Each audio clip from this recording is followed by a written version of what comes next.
Mga mare. Meet ko yung mga friendship natin ng mga naguguto. Basta naman sila. Manings. Sabi yung Manings? Ang laki ng Manings, di ba? Ang layo. Saan ako nakikita? Akala ko doon kami sa sa seaside. Doon pala sa Ay, yeah.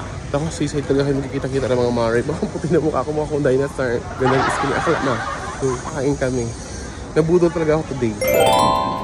Ayan po ito mga budol ko, mga animal kong friends. Wow! Dapat talaga hindi na ako nagpapaldo-palduhan kasi pag nakapaldo ka pala, meron ka palang nag-aantay. Yan po sila, oh. So, ingat po kayo sa mga tao kasi pa po sa bahay ko, boy. Charot.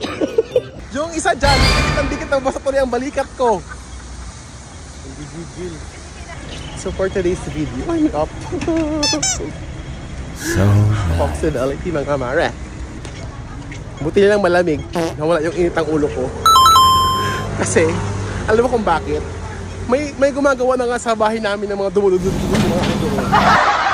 Oh God, ang gigigil. Perfect. Punta kami ng court. Ano ba yun? London, kakain kami doon. Perfect. Go.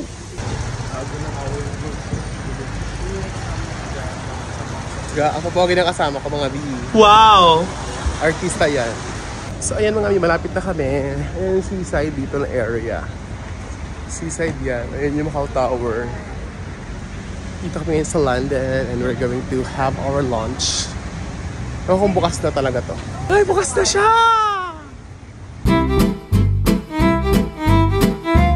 So, pa pala siya magbubukas.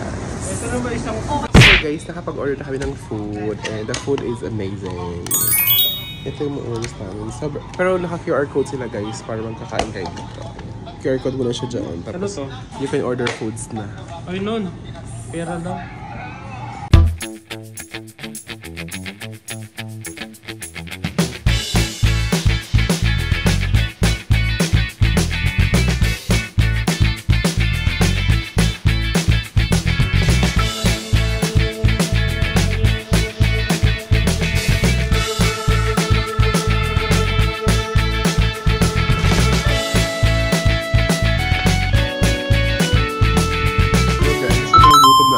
Hindi na napansin. So, nag-start na kami kumain.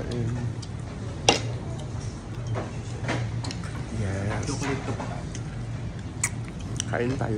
Hungarian sausage, pang-pahaba ng buhay.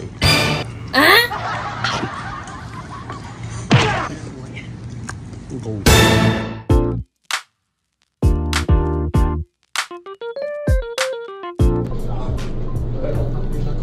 Thank you. Nalamig ako dun. Tapos na kami ka. Nabusog si bakla. Tapos may tapaw pa. May spaghetti libre. Tapos, my God. Hi mga vibes.